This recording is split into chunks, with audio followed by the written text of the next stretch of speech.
10 Best Picks presents the top 10 Best Fujifilm Camera. Starting at number 10. Fujifilm X-E3 Mirrorless. The Fuji X-E3 is a stylish and easy-to-use APS-C camera. It is a big improvement over its predecessors in many ways, including its excellent higher-res 24-megapixel X-Trans CMOS3 image sensor and the X-Processor Pro chip for impressive overall performance and 4K video capabilities. It also maintains its iconic rangefinder-style design, but improves upon it with new controls and a touchscreen.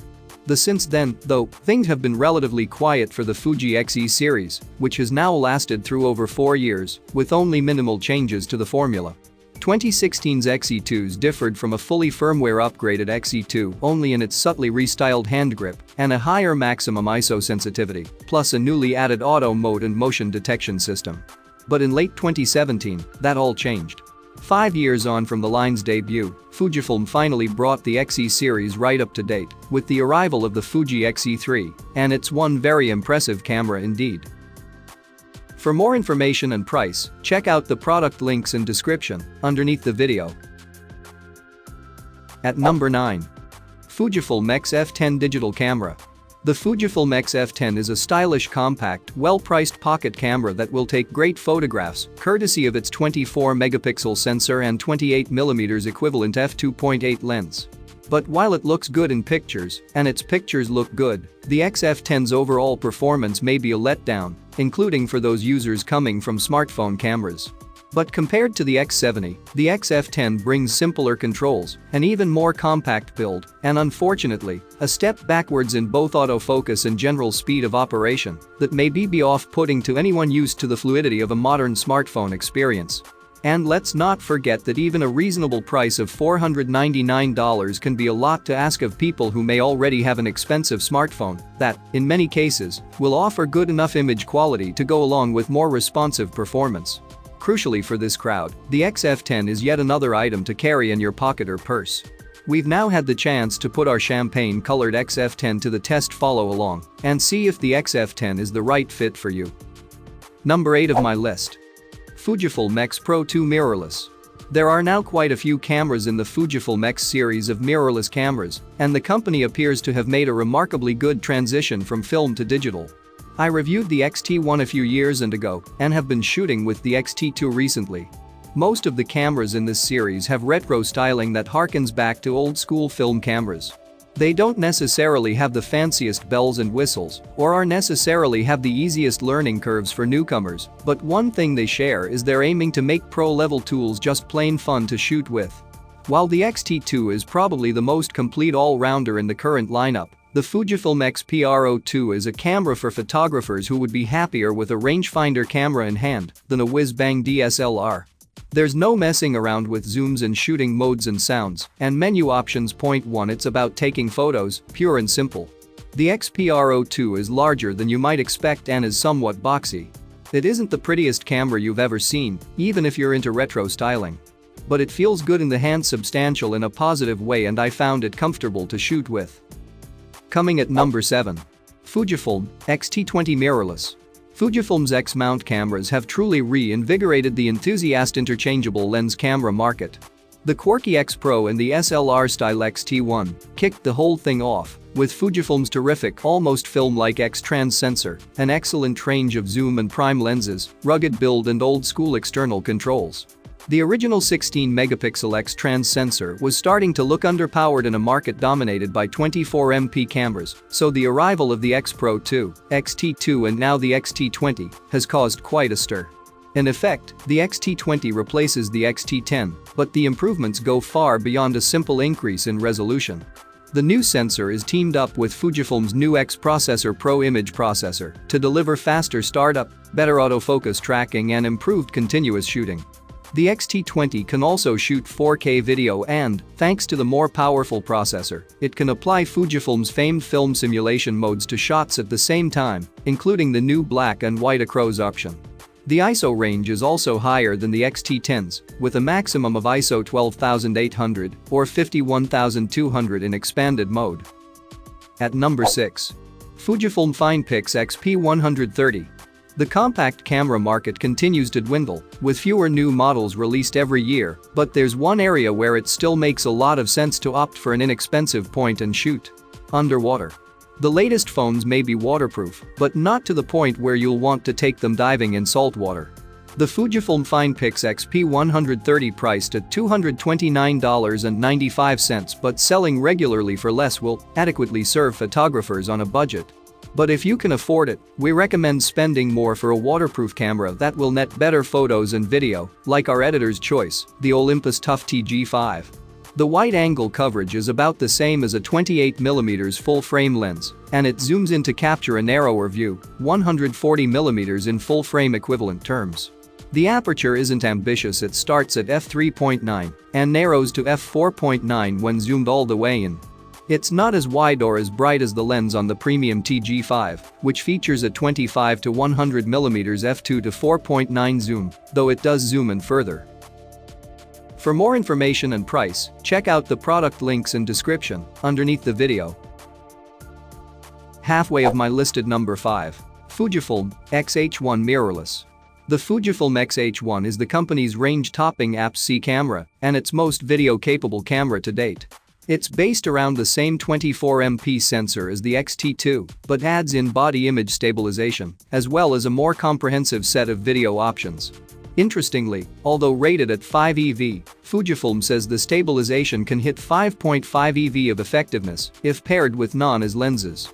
The explanation for this is that the unstabilized lenses tend to be primes and are generally relatively wide focal lengths, both of which mean they're more likely to project a larger image circle than the sensor requires. This gives the sensor more room to move around, providing greater stabilization.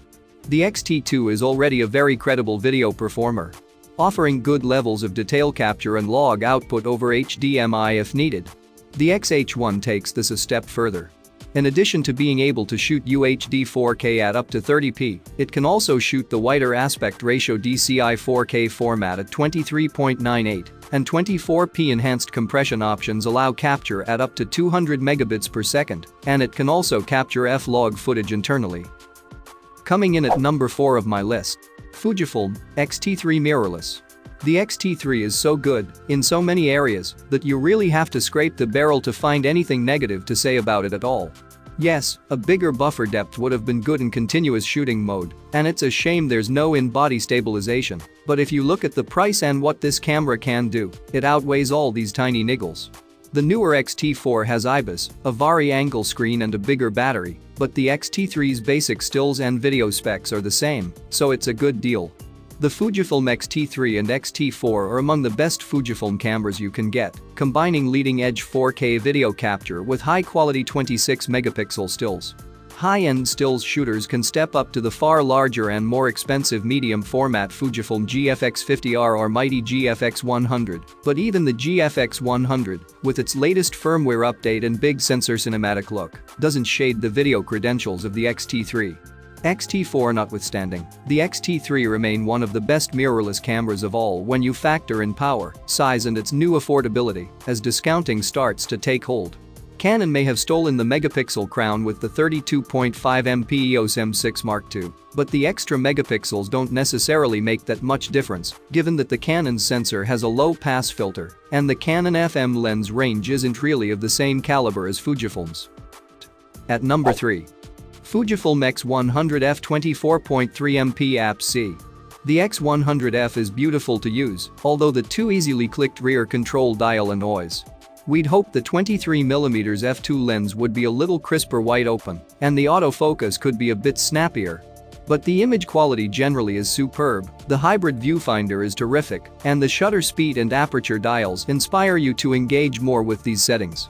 The Fujifilm X100F is the most recent model in X100 premium fixed-lens camera line.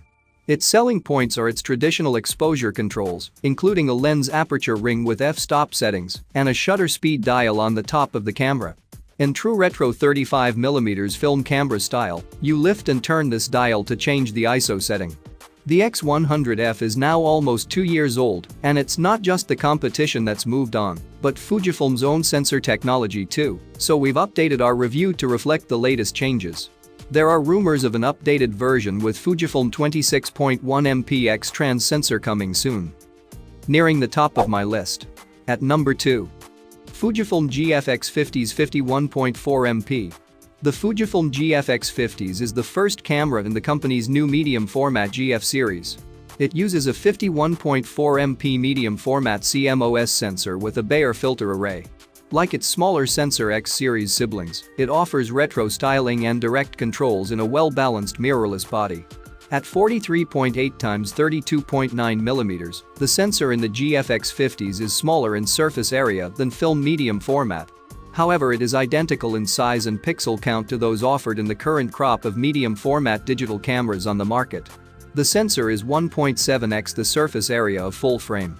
The camera clearly shares a lot with its high-end X series siblings, but not their X-Trans sensor array. Rather, the GFX 50s uses a more traditional Bayer sensor array. The justification: Bayer reduces the complexities of signal processing, which is important when data is coming from such a large sensor. With the GFX 50s you have the promise of an outstanding ergonomic experience, one in which company's X-series cameras are known for, coupled with a large sensor capable of lovely Fujifilm color renditions. The question is, can it live up to this promise? And number 1. Fujifilm X-T2 Mirrorless. The Fujifilm X-T1 shook the photography world when it was announced, thanks to its amazing ergonomics, superb autofocus system, great image quality and a strong line of lenses, making it one of the most desirable mirrorless cameras on the market. It took 2 years for Fuji to bring out the much-anticipated update in the form of the Fuji X-T2, and given the status of its predecessor, the expectations were very high, making it tough for Fuji to deliver something truly outstanding. Since I used to own the Fuji X-T1, I wondered if the X-T2 is worth upgrading to. I have been quite happy with my camera, and even after reading all the press release information, I was still not sure if I wanted to upgrade this early, since my usual principle is to skip at least one generation between upgrades. After all, Fuji did bump up the price of the X-T2 compared to its predecessor by $300, putting it at $1,599, which is only $100 cheaper compared to the top-of-the-line XPR02. I decided to hold off buying one, and my request for a review sample also went out a bit late, which was a big mistake because it took 2 months to be able to finally get my hands on an X-T2. It was out of stock everywhere for quite some time, and it still is, which is crazy. For more information and price, check out the product links in description underneath the video. Thank you for watching this video. Please subscribe my channel, share this video and hit the like button.